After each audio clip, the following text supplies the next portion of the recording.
Sanju Samson ആ ഗതി വരാതിരിക്കട്ടെ. ഒരിക്കൽ കൂടി 0-ന് പുറത്തായാൽ പിന്നെ കൂട്ടിന് കോഹ്ലിയുണ്ടാവില്ല. ന്യൂസിലാൻഡിനെതിരെ 4-ാം T20 മത്സരത്തിനിറങ്ങുമ്പോൾ എല്ലാ കണ്ണുകളും സഞ്ജുവിലാണ്. 3-ാം T20-യിൽ 0-ന് പുറത്തായ സഞ്ജു ഒരിക്കൽ കൂടി ഡക്കാവരുതെന്നാണ് എല്ലാവരുടെയും ആഗ്രഹം. അങ്ങനെ വന്നാൽ ഒരു മോശം റെക്കോർഡിൽ സഞ്ജു രണ്ടാമതാവും.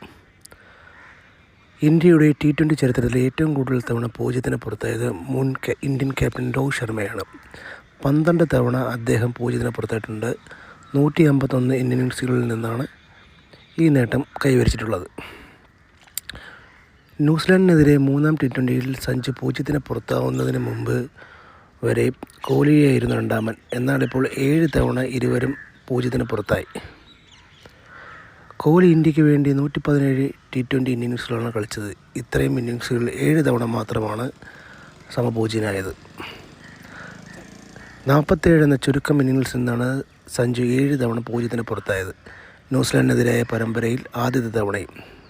ഒരു തവണ കൂടി സഞ്ജു 0-ന് പുറത്തായാൽ രണ്ടാം സ്ഥാനത്ത് ഒറ്റയ്ക്ക് നിൽക്കാം. മോശം ഫോമിൽ തുടരുന്ന സഞ്ജുവിന് അത്തരത്തിലൊരു ഗതി വരരുതെന്നാണ് ആരാധകരും എല്ലാവരും ആഗ്രഹിക്കുന്നത്. ന്യൂസിലാൻഡിനെതിരെ മോശം ഫോമിലാണ് സഞ്ജു കളിച്ചുകൊണ്ടിരിക്കുന്നത്.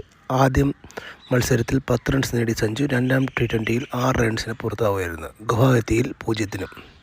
തുടർച്ചയായ മത്സരങ്ങളിൽ നിരാശപ്പെടുത്തിയതോടെ വലിയ രീതിയിലുള്ള വിമർശനങ്ങളാണ് സഞ്ജുവിനെതിരെ വരുന്നത്.